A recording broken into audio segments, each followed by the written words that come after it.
Hi, I'm Maureen Rogers, and welcome to Curtain Call. And I'm so happy to say that we've got our creatives, our cast, and some of our crew here to talk about our upcoming show, The Wisdom of Eve. So right now, why don't you introduce yourselves and tell us your part in the show? Sure. I am Bruun, and I am the stage manager. And I am Tatum Moss, and I am the director. Thanks so much for coming.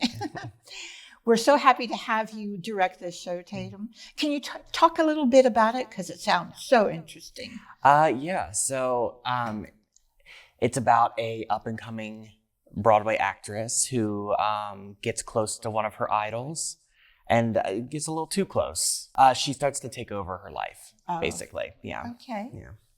So is this patterned after somebody's life, or? Actually, I think it might be inspired. I couldn't tell you. I can't remember the name of the actress, but I do know the author Mary Orr. It was rumored that it was inspired by real events. Oh, okay. Yeah. Mm-hmm. Not to the extent that it goes in the play, but And what made you pick this play to direct? The movie All About Eve. It's a Bette Davis picture from 1950. I loved it, and I was like, this would make a great play. And so then I did a little research and I found out there was a play version. So it had started as a short story that appeared in the newspaper. And then from there, they made the film. And then after that, they wrote the play. Wow, Yeah. That's pretty interesting. And I also didn't know the link of the before stuff, but I think Applause, the musical, was patterned after this. Yes. So now I want to go watch Applause Yeah, right. too. Me too. That's great. And what made you want to direct this play? I pride myself on being a character director. I do a lot of focus on character work and developing that. And the characters are just so rich. There's so much versatility, so much nuance. I thought it would be a really fun project to do. There's lots of ups and downs for all of them. And it's really, I would say that it's proved to be that, in the room. Yeah, it's quite a wonderful, diverse cast, so talented. Yeah. And of course, you brought your right hand. Always. Or Laurel Mill Playhouse's right hand, I should say. A stage manager. And are you running the lights and sound too? I'm running the lights. We have somebody else running. Lacey is running the sound. Yeah. We always call her the stage manager extraordinaire. That's right. As well as you're a fantastic director. Oh, thank you. So what's been difficult being stage manager for this show? You can be honest. It's okay. You won't hurt his feelings. I mean, there have been lots of challenges, but it's been very fortunate. We have an assistant stage manager and we have a backstage manager, production assistant who have been incredibly supportive. So, there have been challenges because we have a lot of very careful blocking that we need to keep track of. We have a lot of set changes that fortunately the assistant stage manager has gone through and organized so the scene changes happen. And they're big scene changes and they happen like that. They happen so smoothly. So, things like that have to be done carefully. We had some interesting ideas that you wanted for the lights and we were able to make it happen. So it's exciting to see that, we're able to do in this small space and we're able to make this absolute artistic piece of work. Wow, that's great. And Laurel Mill Playhouse, if you haven't been there, is very small and intimate. So you get to see a lot of things you wouldn't normally see if you were in like the Kennedy Center and so far back. I think that is what makes Laurel Mill Playhouse so quaint. Yeah. So you did 12 Angry Jurors. 12 Angry Jurors. I had to think for a second. Yeah. And you did an excellent job with that. Thank you. So we're happy to have you. Lori is also a director on the Laurel Board of Trade. So everybody here really just pitches in and makes it so great. Was it difficult to choose people for this play? Yes, actually. So I don't know if it was word of mouth or if it was just the recognition of the title, but I have a 10-person cast and I think I had close to 40 people audition. Oh, wow. And they were all really good. And normally I go into the West Wing and I can come up with a cast list pretty quickly, but this time I had to really look at chemistry and availability and really weigh out. And it was tough to send those, not this time, emails, but yeah. I'm very pleased with who I've got, you know. Great. And I think it's going to be exciting too. It's because it's set in the 60s. Yes. And I was in high school in the 60s. Mm-hmm. So the pictures I've seen, the photos of the costumes, I think are just fabulous. And you really did all that yourself, the costuming. I normally I bring on all these different designers. I love to collaborate and give people, but I was just inspired all over the place this time. I really was. I took on the set, the costumes, the props, the sound. I don't know. I just followed my instincts, and I had a good time costuming. Good. It's a lot. Oh yeah. It's 2 full racks of clothes, isn't it? We got it down to one. A very full rack of clothes, yes. But I will say what's really great is I think this is the first time I really was able to use Laurel Mill's stock of costumes. Normally, my shows are more modern, so people will just pull from their own closets. But Laurel Mill had excellent things up there. Marge was a wonderful resource. Marge McGugan is our costumer extraordinaire. Yes. And I should mention before I let you all go that Lori will be directing a show in June.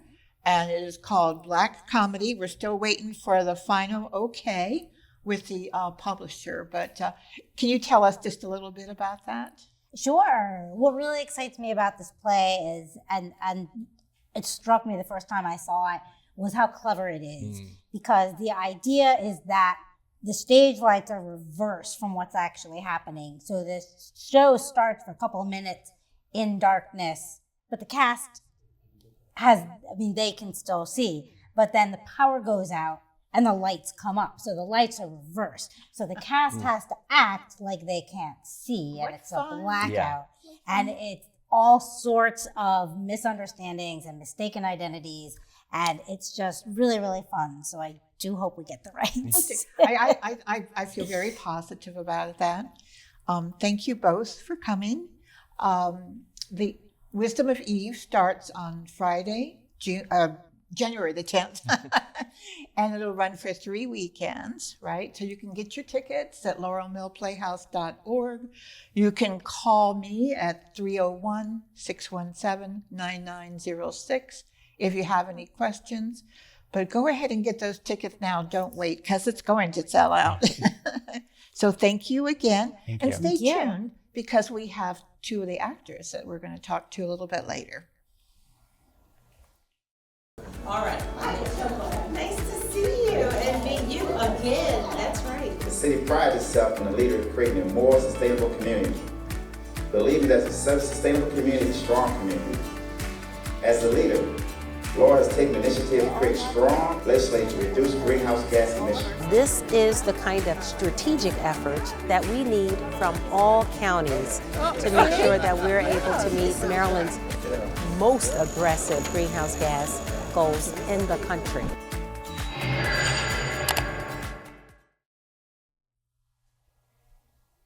Hello, welcome back to Curtain Call. And we have an actor and an actress who were in The Wisdom of Eve. So we're going to talk to them a bit about all their experiences. Why don't you introduce yourselves and tell what parts you play? Sure. I am Dana Fleischer, and I am playing the role of Margot Crane. And I'm Joe Downs, and I play Tally-Ho Thompson. You must tell me about Tally-Ho Thompson, about him. He is a gossip columnist and a figure of some interesting soft political power. He's named Tally-Ho after a hound dog because he will run stories to ground. And yeah, he's mentioned as being similar to Walter Winchell, who's an interesting figure I read a little bit about. Did a lot of real-world games of blackmail and gossip, and yeah, a lot of power moves. How interesting. I've heard of Walter Winchell. I'm going to have to go look him up now. Yeah, he became like a common term in some literature. A gossip columnist in the Stranger in a Strange Land was called a Winchell. Oh, wow. That's interesting.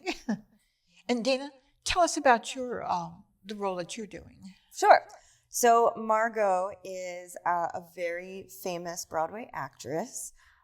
She is 45, and she's kind of at that age where an actress is like really aging out of ingenue roles. So it's her dealing with that and the public eye of dealing with that. So yeah, it's really interesting. Oh, I bet so. So, what's the hardest thing about this role? She feels a lot of feelings, very loudly and vocally. So it is a very emotionally demanding role for me. I've had to find different ways to kind of keep my energy up throughout this show. It's running about 3 hours, right? It's about a 3-hour show, and a lot of the scenes that require high energy for me are towards the end. So that's been new. I can say this is unlike any role I think I've ever done. So it's been fun kind of figuring that out.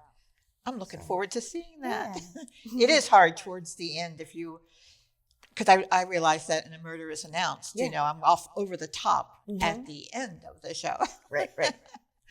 So, what was difficult for you in this role, Joe? Tally Ho is an interesting character. I think in general, it's been a great cast to get to work with, and we've been making a lot of adjustments. There are a good number of technical elements, so some prop work, and we've made modifications and been kind of like adding new improvisations. Making sure that I keep all the changes in my head, I think, has been one of the tough things, but they are all paying off, and so far so good. Good. Do you both must like the costuming, because if you didn't live through it and now you're going to put it on, I bet that's fun. Yeah.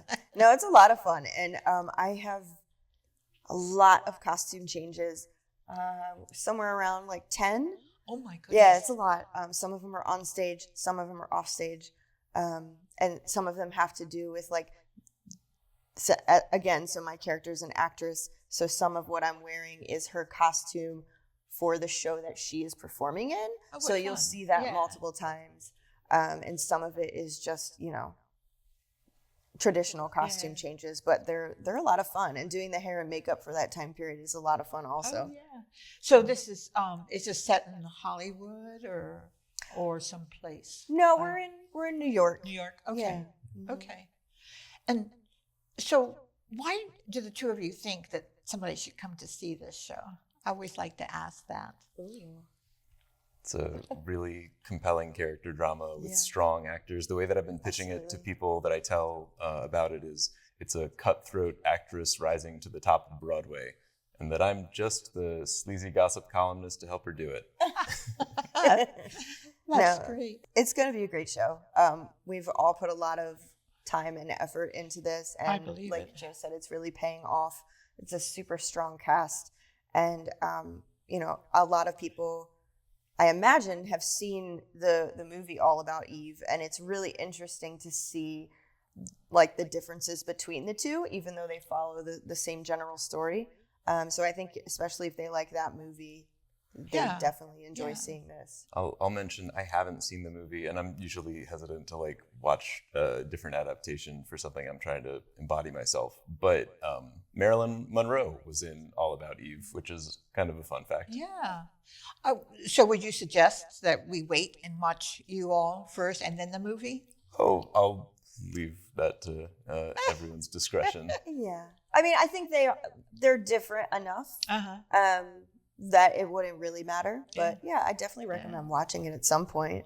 It's a really good movie, if for nothing else. So. Well, you guys are great and have been in all sorts of different shows at Laurel Playhouse, and you were in Pride and Prejudice with me, and you were at Bowie Community Theater, and I think you're doing something at Greenbelt Art Center. Yeah. So what is that? It's by Jeff Dunn. Yes. So that is a play that Jeff Dunn wrote called No Laughing Matter.